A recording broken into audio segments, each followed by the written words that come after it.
My name is Ashley, and this is Let's Talk Dispatch. I do. You're gonna do it. Do it really well. And I believe the world needs more dispatchers. Around in the mud, blood, and beer. Years that I'm not working 4th of July. 4th of July. Say community policing, right? What about community dispatching? So on this show, with the help of my guests, we will educate, empower, and support the heroes behind the headset. Right. Hello, everybody. Welcome back to another episode here at Let's Talk Dispatch with me, the Raspy Dispatcher. It's always weird when I'm recording these intros because I'm interviewing my guests before the air date so I can get these episodes to you guys and not miss a week. And so at this time of the recording, we're about a week, maybe a week and a half into January of 2023. And I just feel like it's crazy. Like, they always say like time flies and can't believe it's X year but I mean, it's been a wild couple of years for the world in general. And I think especially for first responders and the amount of adapting and changing of protocols and things of that nature that's gone on out in the field, as well as in our comm centers. I remember first dispatching during COVID and having to be aware of which hubs, stations my units were coming out of because we weren't cross dispatching. We were trying to limit cross dispatching our units from different stations to try to, decrease the spread and the potential of being exposed to COVID. So it's been a wild time for first responders and dispatchers. And hopefully going into 2023, we're a little more grounded and kind to ourselves and remind ourselves that even when we're thinking of making all these changes and all of these commitments to the new year, new us, we're still the same us, and who you were in 2022 is amazing. And we can always continue to get better, regardless of it being January of a new year. With that all being said, my guest today is Angela. She has spent 18 years in the dispatching world, working in the field, wearing many hats, from dispatcher to supervisor to CIT trainer, and being a force in her peer support teams. Now she is a licensed professional counselor and a PhD candidate, and her dissertation focus is on 911 dispatchers and compassion fatigue. So with all that being said, I'm going to go ahead and bring Angela on so we can hear more about her journey. Hi, Angela. How are you? Good. How are you doing? I am well. I'm like I said, before we got on here, I'm super excited about this episode. I'm always really interested to see how dispatching has kind of helped folks get into different careers, passions, and hobbies, outside of the comm center floor. So I'm so happy we're able to get this set up. Me too. I'm excited to be here. Awesome. Well, tell us a little bit about yourself, how you got into public safety and that journey. Okay, so it was a long time ago. I started out as a paramedic, and quickly, this was way back when fire and EMS was two separate departments, and EMS ran out of the hospital parking lot in a trailer. Oh, wow. I'll date myself a little bit. So, but I quickly realized that although I like helping other people and doing that, it was a little too up close and personal for me. Yeah, so I wanted to stay in public safety in some way. So the agency, the city where I was, they were hiring for dispatchers. So I said, well, let me see if I can go ahead and switch over and do that. So I went to the radio room and I loved it. I absolutely loved it. So I was like, okay, this is it right here. So I stayed there for a couple of years and then I had to move back home. And I was like, well, I don't want to change. I want to keep doing what I was doing because I love dispatch. So I interviewed and I went in because they knew that I was coming from another agency, and I passed all the background and all that, pre stuff that you have to do. And he got the in-person interview and he gave me a bolo. He said, read this bolo. Oh, okay. So I read the bolo and he's like, I want to hire you now. And everybody's like, stop, she's got to finish paperwork. Stop. So I went there and I ended up staying there for about 16 years. So it's about 18 and a half total that I was in dispatch. Mm. And then on in, and then I was like, okay, I really wanted to see some type of progression. So that's when I applied for supervisor. And also around that time is when I started experiencing my own issues with mental health, but I didn't know it was what it was at the time. And I said, I really can't work the radio anymore or answer the phone. I have to get off. So the only way for us to do that was to become a supervisor. And also, once you become a supervisor in my agency, you had to go to night shift automatically. So 5 years of nights, I said, I got to go. I said, I can't. And 5 years of nights. And so in between that time, I became involved with the crisis intervention team, which really introduced me to mental health. So that's where this offshoot towards mental health began. And so your crisis intervention team, what did that look like for your guys' agency? I became a trainer for the CIT team, and they would have their core trainers for the police officers. And then we actually had an in-house training for dispatchers. Okay. That's very cool. Yeah. When it first began, we would include the dispatchers in with everybody else. But then due to staffing, we started switching over to an in-house training for them. Okay. Because I know, in the world of policing and first responders in general, there's definitely in our comm centers a big push to have alternate teams and responses and methods to assist folks who are in crisis, a mental health crisis. So I always find it interesting to hear how other departments are implementing these kind of teams. I think it happens more quickly at larger departments, and it trickles down a little bit to the smaller ones. So did you guys dispatch like a whole separate team, or was it just extra training so you guys would be able to assist better over the phone, or kind of what was your guys' system like? Yeah, for the dispatchers, it was extra training. And this was before we had sort of transitioned to getting everybody trained. If we took a call that was an individual with a mental health crisis, then that dispatcher would take over that call if they could. And then that's how it was handled. Interesting. That's very cool. I like that a lot. What would you say it was like for you in the beginning of your career? Like what about this job was like, this is it. I can do this. I love this stuff. So when I came to the agency that I was at the longest, so I started August of 2001. And so 9/11 happened.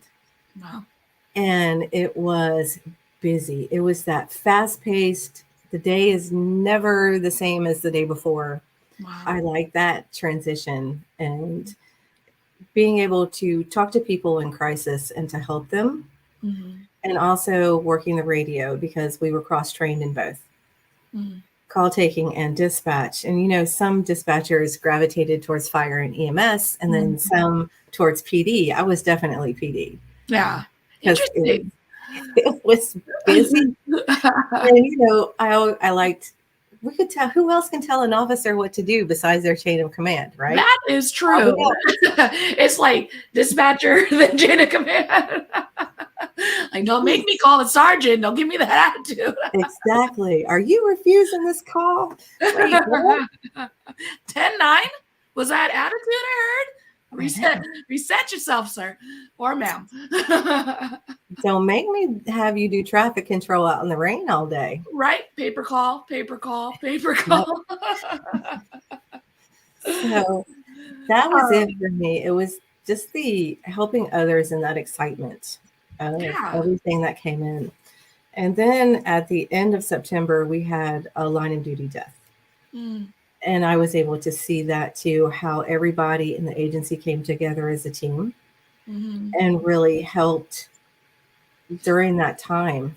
So that's why I like to. It's just that whole team atmosphere of everybody like pitching in, getting the job done when something happens. That's awesome. Yeah, I say all the time in general and on this podcast, I don't think I could do fire or EMS dispatching. Like it just does not sound fun for me. Like when I hear folks like getting people to do CPR and you're trying to calm, like it's just a different level of frantic that for the folks who do deal with that on a daily basis, like kudos to you. I mean, your ability to get someone to pull their loved one down onto the floor and start doing CPR. I mean, it's a talent that I don't ever want to test if I have the capability of doing. So I would imagine going from like paramedics in the field, you're probably a little burnt out with that whole side of things. Would you say? Yeah, a little bit. But I was at a primary PSAP, so we did do all of it. But working the radio, I did prefer the PD side because sometimes the supervisor would give us a choice of what we wanted to be on that day. I was always like, PD, just put me on the first precinct, which was the busiest.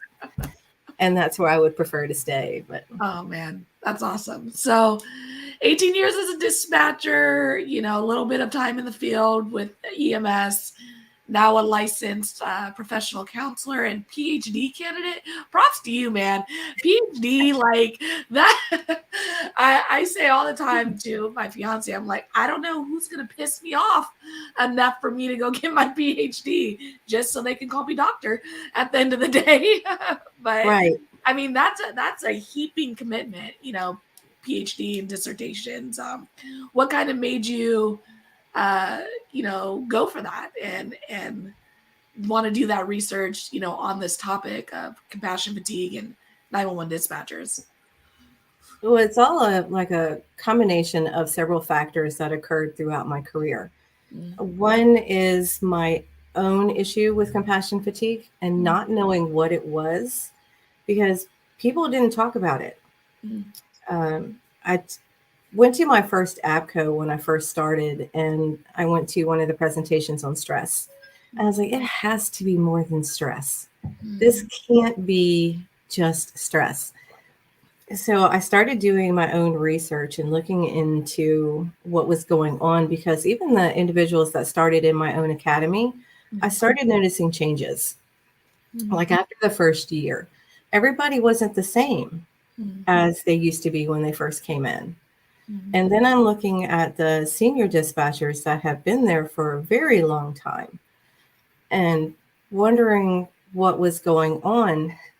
Trainees would come and management would never let trainees sit with senior dispatchers because of their attitude. I'm like, okay, there has to be something with this. Yeah, for sure. Just that's how everybody is. Yeah. So after that, I created like a presentation because I really wanted to present at ABCO because we have to talk about this. So I did a little test run with my own agency, and the senior supervisors were like, yeah, okay, that's fine, but that's all part of the job. You just suck it up and continue. I said, that's it right there. That's what we're fighting against. Exactly. Is this mindset of it's just part of the job. You just suck it up and keep going. I said, that's where we get into trouble. I said, it doesn't have to be that way. So I created this 3-hour presentation that I was doing at ABCO at the time and various other places around the area, talking about dispatchers and compassion fatigue. And so I was like, well, I know for me, I can't stay any longer. So I have to go back to school. And the natural progression for me, because I became involved in mental health, was to go on that side with counseling because I wanted to work with first responders and trauma. Yeah. And when I say first responders, I include dispatch. And then I was looking into research, and that's how policy gets changed. Sometimes it's through research. Yeah. And so 911 has been in existence for about 50 years. But yet, the first research study that was actually published on dispatchers and PTSD wasn't even done until 2012. Isn't that wild? You know what I mean? Like just the fact that we as a society just assume 911 has been there forever. Like this thought that if I dial these 3 digits, someone's going to teleport and help me. Yes. But in reality, it's such a young service. You know what I mean? Like 50 years? That's crazy. 50 years, and the research on dispatchers is severely lacking compared to police, fire, and EMS. Yeah. About what they go through as a profession versus what we go through. But people can't get any of those without a dispatcher. Mm-hmm. But we just seem to be left out of research and policy and advocacy in those areas. So that was very important to me, is to do that research. And then that led me to the PhD thing. Man, the PhD thing, I'm like, I told my fiance, I'm like, if we're going to do it, we got to do it together because we're going to need to support each other. Right. So yeah, and then I married one. I married an officer, right? Of course, it happens. And I said, well, if you want me to do this, you're going to have to pick up some off-duty part-time, dear. That's true. Go out there now.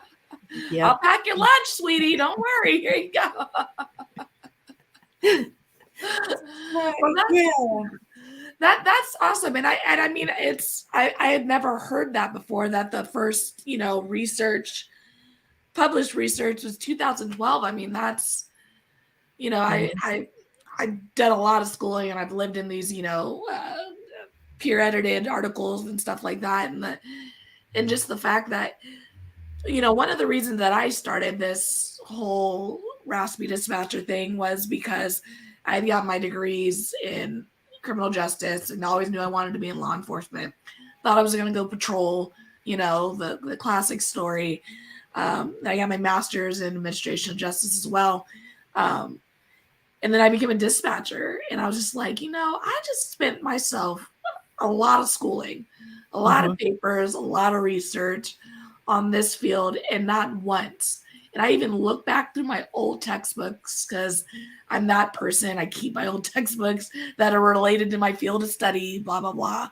And not went to the index, no D for dispatch, not once. And it blew my mind when I really thought about all the things that dispatchers do and the amount of different things dispatchers do at each agency, especially because I've lateraled now.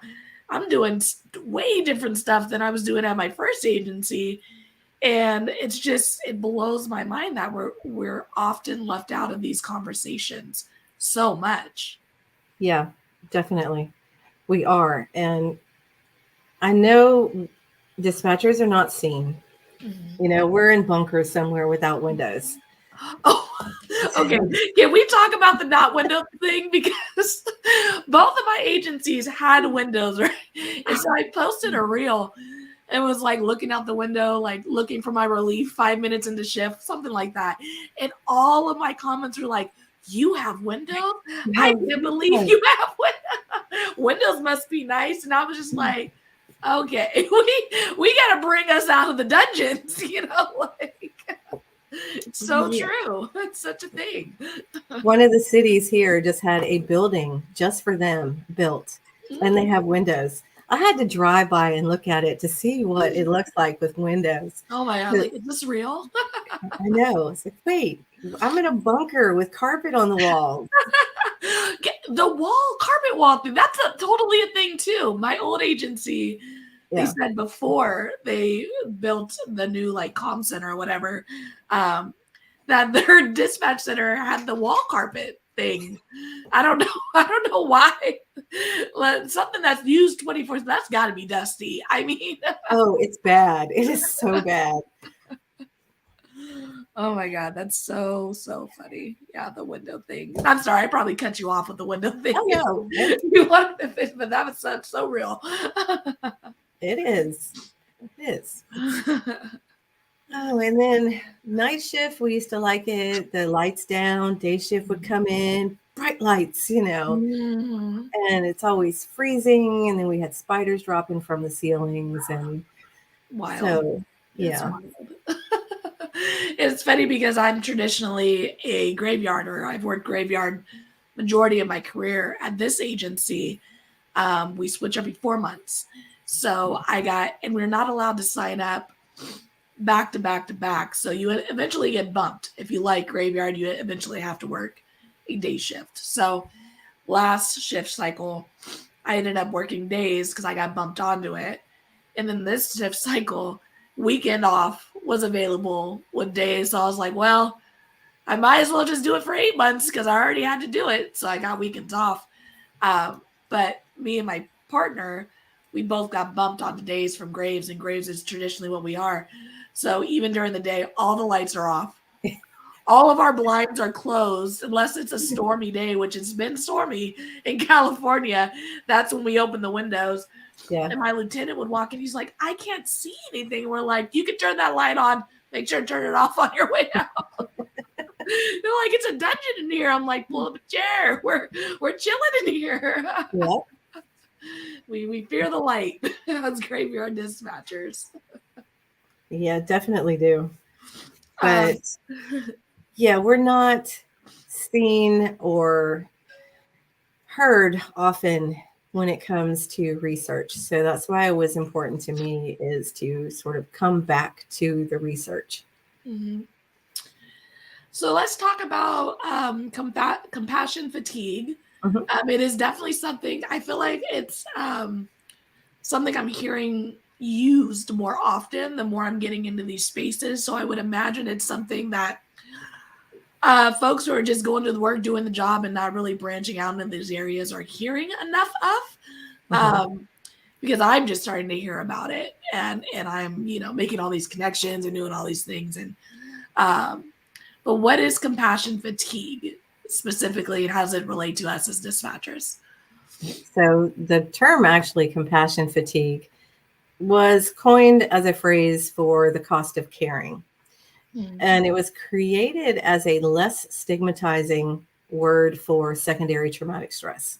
Mm-hmm. Like here we go again with stigma surrounding mental health. Mm-hmm. But it is almost identical to PTSD except for route of traumatization, mm-hmm. which is compassion fatigue for dispatchers. We're hearing it. Mm-hmm. We're listening to people's screams all the time. We're listening to the trauma that they are telling us.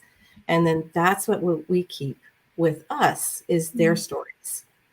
So the trauma isn't actually happening directly to us, but we're listening to it. And dispatchers, what we do is we all dispatch by worst case scenario rule. That's how we're trained. It's better to send too many units than not enough. But what we do is we create this picture of the scene in our mind, and then that's what we're left with. And our imagination is really great, really vivid. So usually what we create is a lot worse than the actual scene. Mm-hmm. But what we process is what we create. So that's what affects us. So with compassion fatigue, it's physical, emotional, behavioral. We start not wanting to answer 911 again because we're afraid what's going to be on the other end of the line.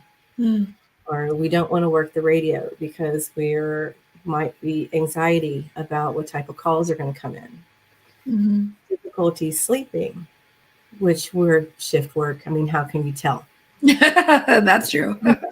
But, it's a little worse than normal. Or irritable, angry. It's like, don't let the cable go off in my agency because everybody's going to start picking on each other. That's how it becomes. And it's our coping skills become either non-existent or negative. Maybe we drink a little more than we used to. Mm. or we eat more than we used to. You know, the freshman 20, like our first years that come in, we Yeah. tell them, you know, don't be surprised if you gain weight. And this Little, is what little dispatch 30, you know? yes. Or you start having flashbacks of the call. You keep playing the call over and over again in your mind, and you're hearing it over and over again, or even playing the tape back because you want to make sure that you didn't miss anything. Mm. Yeah. Mm-hmm. Yep. Isolation, not doing the activities that we used to love to do because you're just feeling overwhelmed with everything, not going out, not keeping up with your friends. Sometimes it's the way our pod system was in the radio room. I'd go way over in the corner with my back to everybody so I didn't have to talk to anybody after a while because it was just, that was enough. And decreased self-care. Working all the time. And the coworker and I used to joke, hey, what day are you on? I'm on day 34 without a day off. Yay! Like, no, that is not healthy. Yeah, totally. No, it's not. Yeah, the overtime money was great, but Yeah. you know. But even with like, I've been hearing a lot on the reel's bringing out all the truths in dispatch. Lunch breaks. Yeah. You know, oftentimes because of our staffing and our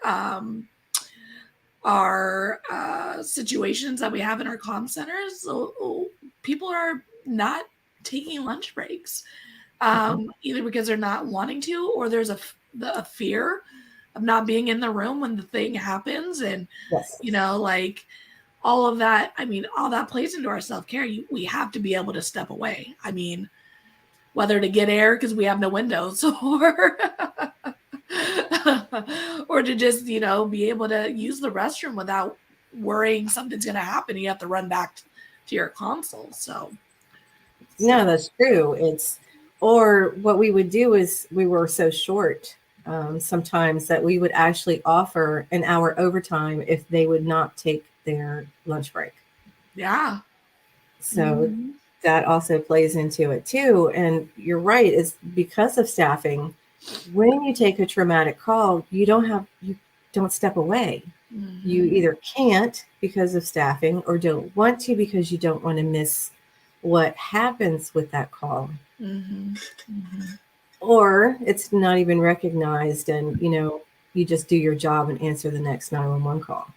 And not giving anybody a chance to process it, which can have detrimental effects further down the line for the individual.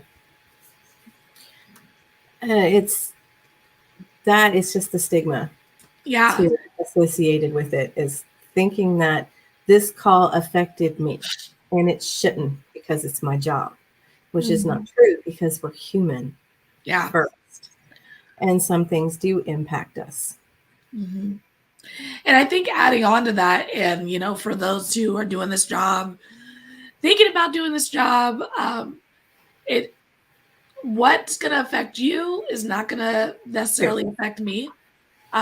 So we in leadership roles especially, should acknowledge that. And if an employee dispatcher comes to you and says, X call really got me and I need a minute, like, and you listen to the call and you're like, I don't see what the big deal is. It doesn't matter. You know, exactly. Like it affected them.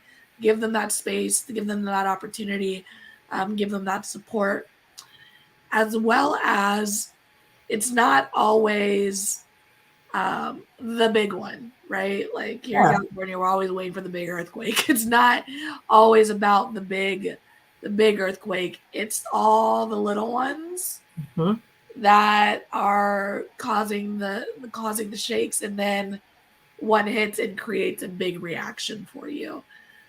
So I think for folks who are doing this line of work and are just like, I haven't taken a big call, or I haven't taken something that's just like so, you know, traumatic or whatever. Like you've taken so many traumatic things, you know, on different levels, different scales for everybody, that they add up.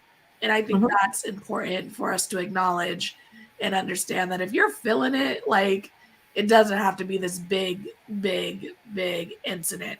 It can be a small one. No, absolutely true. It can be cumulative. Mhm.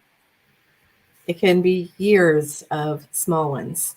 And it's just that one that you get where you really notice a difference in how you react to it. Mhm. So true. So we also mentioned a little bit in our pre-planning about compassion satisfaction. Mhm. What is that exactly? Compassion satisfaction is really growth by helping others. It's like we got into this profession because we like to help others. It's not for the money or the shift work, but we really wanted to help other people. And that's what compassion satisfaction is getting back to where we can provide empathy again towards the individuals that we talk to, Mhm. or having that enjoyment in our job. Mhm. We enjoyed it at one point when Mhm. we began, right? Mhm. So it's by self-care and really working through the compassion fatigue is where we get back to feeling satisfied again Mhm. and enjoying what we do. Yeah. And I dispatchers, we can be a little dark. Like, let's be honest.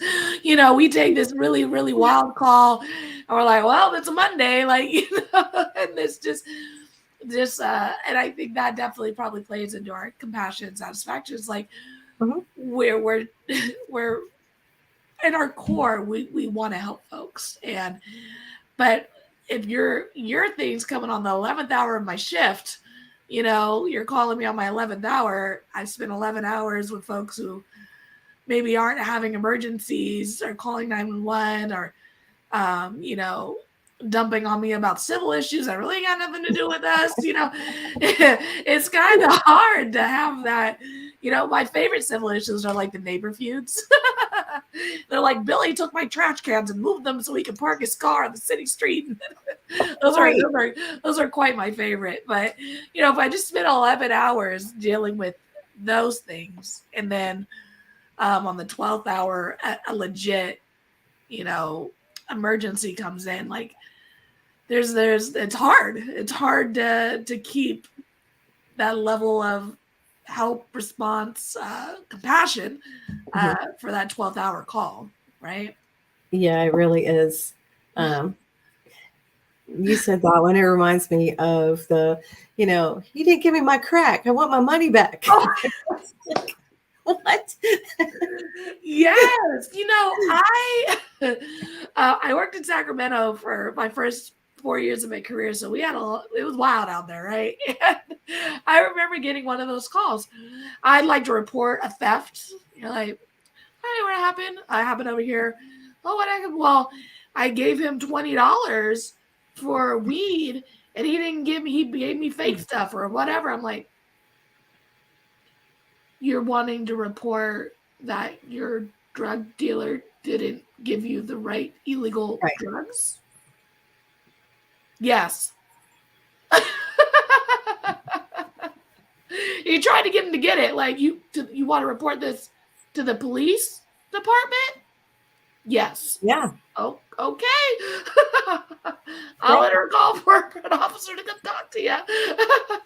And what's your name so I can run you by the time the officers get there? First, last, date of birth. Can you spell that? That's not common spelling. Spell it out so I get this right. Right. I had one of my funniest calls, and it pops up on my little video feeds all the time. I had an open line. I think it was like on New Year's because we were super busy, and this couple was in an argument at 4:15, and they were going at it. They were having a lovers quarrel, right? And so I'm listening. They're in at 4:15, so I can't hang up because they're technically in distress, right? And the guy goes, he was like, I don't know what you want me to do. I be stealing, yeah, but I don't steal from people. I steal from Target. That's a corporation. That's fine. I was like, thank you, sir. They got insurance, right? He was just like, that's a corporation. It's all good if I steal from them. I'm not stealing from people.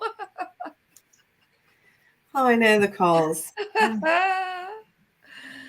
Oh my gosh, it's wild. The things that we hear, and it's for me. And when we talk about like compassion eating and compassion, um, satisfaction, I'm definitely I think one of those dispatchers that kind of falls into the bubble of I've taken some wild calls, Mhm. working where I worked, um, and even as my department, we've experienced some really um, heavy stuff, and but I have never felt personally that I took the big one for me, Mhm. the big one. Um, and because of that, I have when like folks ask me about my job and things like that in my regular day to life, I feel like, oh, like I'm good. It's all good. I haven't had that experience yet. So in reality, I do have to tell myself and remind myself, and that's why I made sure to say it a little earlier for folks listening, that it is not the big one. It is Mhm. all the little ones that continue to happen to us up until this point and ongoing. Right. And it doesn't happen to everybody. Mm-hmm. There are all these other factors that come into play. And that's why self care is very important. I Mm-hmm. know that we talk about it and, that it's kind of like thrown around every once in a while, but Mm-hmm. it is very important. Mm-hmm. And that's really my next question. Like uh, it's becoming a bit of a buzzword, I would say, for in some circles, that we just hear a lot. But let's talk about self care and what are your thoughts about it and how it really relates to us in the dispatch world? So self care, so I was like, okay, yeah, I take care of myself. What, I take my day off every 34 days. What's that? Yeah. I'll watch some TV, and I really didn't know what self care was. Um, Not intentional self care, Mm, which is what it really needs to be, ideally, is taking time for you because you can't take care of anybody else unless you take care of yourself first. I mean, there's a reason why they tell you on an airplane to put the oxygen mask on yourself first, because you do it to somebody else, you both pass out. Hey, what good are you? Not very much. yeah. So it's taking time for you to sort of unplug from dispatch for a while, especially when you're starting to notice that you're not feeling like you used to Mm, or feeling like your old self. mm, Making it intentional. It doesn't have to be big or expensive. It could be just taking a walk mhm, or listening to music that you like. Anything to get your mind away from your day mhm, in the radio room, to sort of like recenter yourself and to have some fun. mhm, Because I know in my agency, I had asked, so do you still have the same hobbies that you did before you started dispatch? mhm, Most people are like, no. Why not? Isn't that important to you? Wasn't it something that helped you feel good or mhm, happy? Or they're like, they just don't. mhm, So it's keeping those hobbies, doing things that we enjoy. mhm, Because when we have that satisfaction, then it can transition to the callers that we help. mhm. It's true. One thing that I would always say in my academy, because we had to test every week to keep our job, we had to test every week, and on test day, I would always come like super dressed up. And my academy was like, "What are you doing? Like, what is happening right now?" I'm like, "Look and feel good. Yep. we're here to keep our job today. I got to get an 80% on this test." Um, but like little things like that, like something so small, right? Mhm.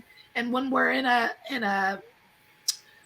state of tired and even depressed and overworked, I'm on day 34 heading into 35, it's harder to do those little things that just kind of help our own bodies stay up to par, up to our level of feel good, right? That is true. Yeah, it is.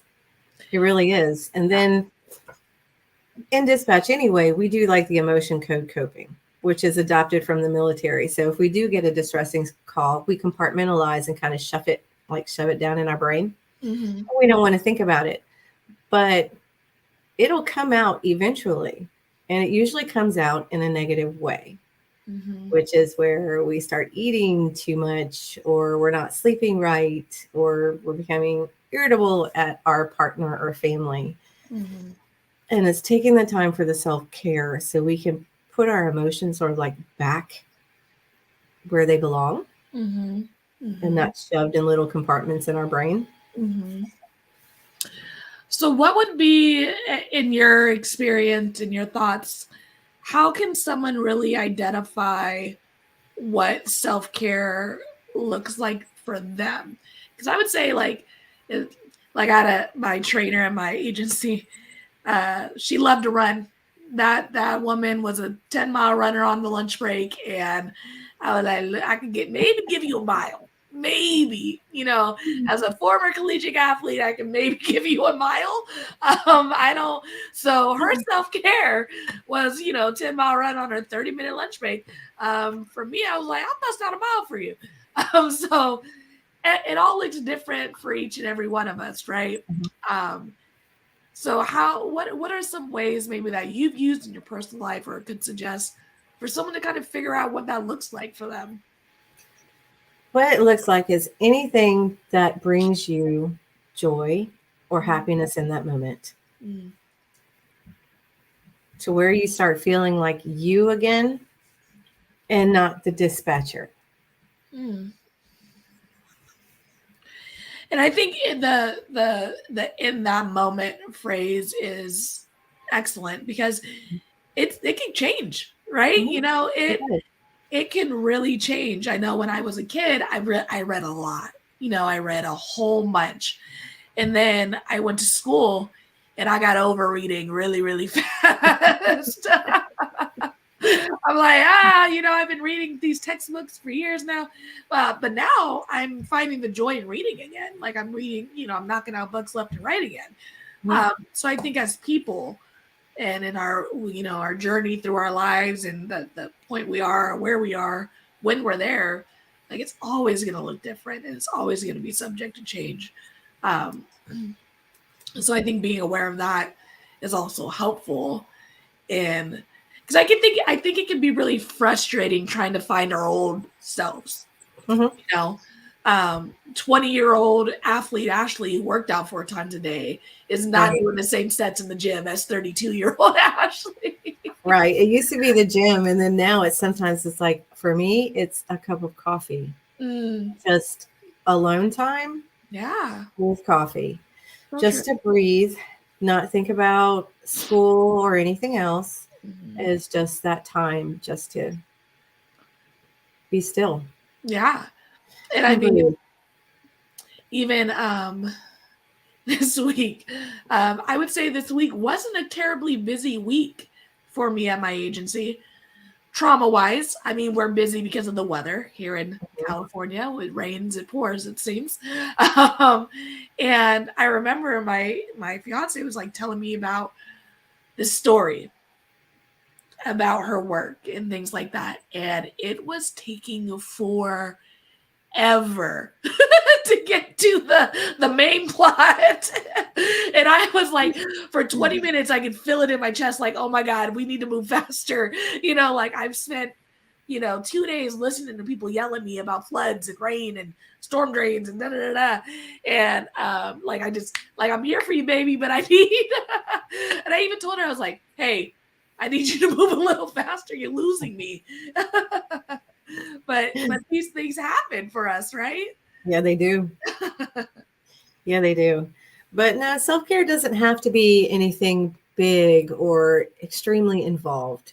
It can be just something really small. Yeah. So true. So you mentioned a little bit about your mental health journey, early in your career when you were feeling the impacts of this job. And for folks who are listening who might be at that place in their journey, what is something you can suggest for them to kind of take that initial step to getting some kind of assistance with managing what they're feeling because of the line of work that we're doing. So always put a disclaimer: if you're experiencing a mental health crisis, seek help, whether it's going to your local emergency room or seeking therapy.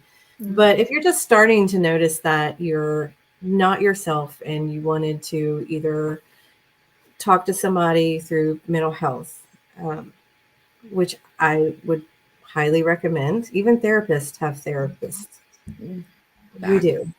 I think awareness too, noticing changes in yourself. What is there something that I can do? Whether it's increasing my self-care. Is there a goal that I want to work on? Because goals help a lot. It gives us a sense of purpose. Is there training in my radio room that I want to do that I haven't been able to do yet? Sign up for that. Or if my agency won't, maybe it's something I can do on my own. And seeking mental health treatment. I would suggest that if you do seek mental health treatment with a therapist, make sure they are trained in trauma. So they have an understanding of what we do, because as a therapist, not all therapists know. It's not something that we are even trained in. It has to be a specialty training. Or talking about it. Getting that peer support too is very huge. Because who else knows what we do? Other dispatchers. That's true. And for folks who are out there who's like, I tried therapy, hated it. Every therapist is not for every person. So it's definitely like it's like swiping on a dating app. You might have to go out with a few therapists before you find the one that's the best fit for you. So if you have went out and tried therapy with a therapist and it was like, this wasn't it for me, don't be afraid or nervous to go back out there and try again, because it does take a little searching to find the right fit. No, that is true. And we know as therapists, we know that it has to be a fit. And it's commonplace to have your client say, this is not working, or just not show up, which is something that we understand, because we know that there has to be a connection. And that's why I would recommend seeking therapy with a therapist who's trained in trauma, because it's kind of a different modality than if they are just treating anxiety. True. So true. Well, as we wrap this up here, I'm going to ask you, the question I tend to ask everybody is, what advice would you give someone considering a career as a dispatcher? As a dispatcher, don't forget about yourself in the process. Like that. Because we become involved with our agency and we're working, the double shifts and the overtime, and we start watching every CSI that's ever made. And it's, not forgetting about you. That's awesome. Well, thank you so much for coming out and joining me today. I've learned a lot, and I really appreciate it. Is there any place that folks could connect with you if they want to learn more about your research, what you're doing, and how they can bring it into their comm centers? Is there somewhere they can reach out and connect with you? I have email. I'm getting ready to start my research study. I'm just waiting for final approval from the university. Awesome. But as soon as I get that, I'm going to be sending out invitations through email to various radio. But yeah, always email if you have any questions. You may get that to you now, or you can post it. Oh, I'll post it. We can post it in the comments. So if you do want to reach Angela and have any questions on, her almost starting research and the things that she's going to be learning, or you want to be a part of her research, depending on how she sets up gathering all this information, maybe your comm center can join and be a part of the new trend of doing research in dispatch centers, it seems, which would be awesome. I'll include Angela's contact information in the information of this video, of this episode, so anybody can reach out to her if they do wish to do so. Sounds great. And it's Awesome. completely anonymous. Let's just throw that in there. There's no agency names. Right? We love an anon situation, right? I love a caller who's like, I want to be unanimous. I know. Unanimous. I'm a concerned citizen. That one gets me. I'm like, let me look at this history. Who is it, Bill? Right. Bill, is that you? Oh, hey. You call once a week. You are not anonymous, sir. Oh, man. Well, that is it for today. Thank you again, Angela, so much. And I'll be right back with you. Okay, thank you. All right, everybody. That was our episode. Again, Angela, thank you so much for coming on with me today, talking about compassion fatigue and compassion satisfaction. In the new year, remember to take care of yourselves. Understand that it doesn't have to be the big thing that, makes us feel a little less like ourselves. It could be a lot of little things. And like Angela said, if you are needing immediate assistance and help with a mental health crisis, please head to a hospital, call a hotline, call 911 if necessary, and continue to seek help, seek self-care. And as Angela said, even the therapists have therapists, so there is nothing wrong with wanting to talk to somebody and to connect with somebody about the ongoing traumas and things that we experience in this line of work. With that being said, of course, like, follow, subscribe, tell a friend. It's going to be a heck of a year here at the Raspy Dispatcher, so I can't wait to get to it. Until next time, stay raspy, everybody. Thanks for joining us on today's episode of Let's Talk Dispatch. Don't forget to subscribe on YouTube at the Raspy Dispatcher, follow us on Instagram, and check out Let's Talk Dispatch anywhere you listen to podcasts. I'll see you next time, and stay raspy. We did it! That was so fun! That was fun. I was like, oh, please let my internet stay today. Let it stay. No, I think it came through great. I don't think I noticed any lapses, so I think it went really well. I did. That was fun.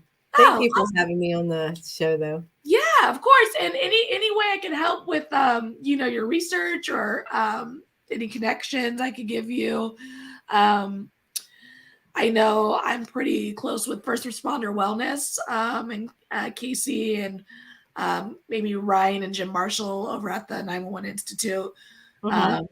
If that could be helpful making those connections for you, like, please let me know and I can shoot an email and get that going for you in your studies. Oh, that would be great, especially 911 Institute. Mm-hmm. Yeah, that would be really great. Oh, so did you want me to the email for contact? Yes. What is that?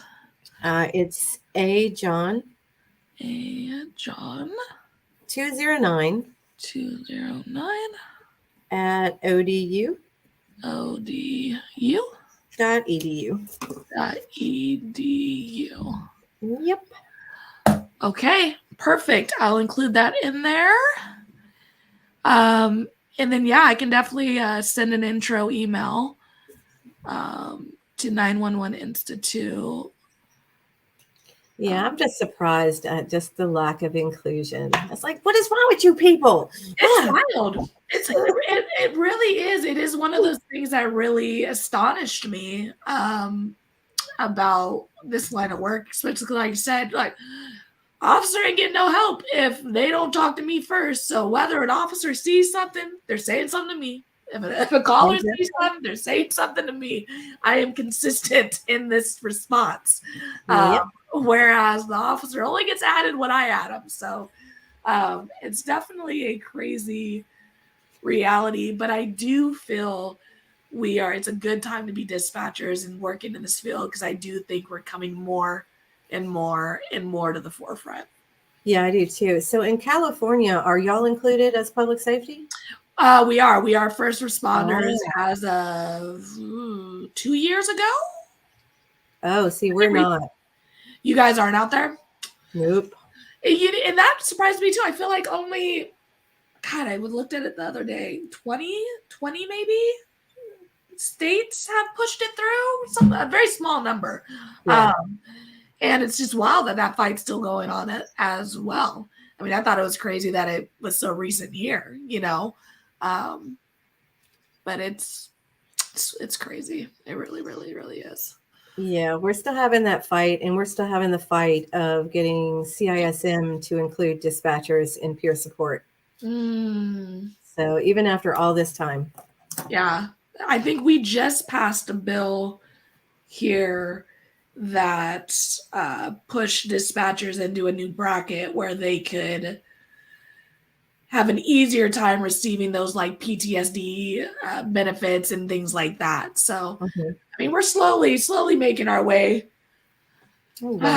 way to the right area. But the fact that it's the fight's still going on for something so basic as peer support, yeah, I know. Like I listened to her get beat up while you guys were driving there for 10 minutes. Like I need to be in these debriefings and these conversations. And, I've been lucky to be at departments who included us early. So unlike other dispatchers, I haven't experienced being left out essentially, but I know it's a reality. I know it's a reality that a lot of dispatchers face. Yeah, no, my agency, we weren't. We were one time, and then the officers blamed the dispatchers, so we were never included again. Wow. Yeah, so. Yeah, that's the answer to the problem. I blame the dispatcher, so let's not talk to them anymore so we can improve. Like, what? So we still have some work to do over here on this side. Yeah. Hey, but I think the right people are working on it over there with you. So, hopefully, and again, any way I can help, I am available. So thank you so much. Reach out. Yeah, if you have any questions about anything, just don't hesitate. I'm here. Awesome. I appreciate you. I will send an email with all the links, details, when it's going to post, things of that nature. Hopefully the next week or so. Okay, sounds good. Awesome. Thanks, Angela. Have a good day. You too. All right, bye-bye.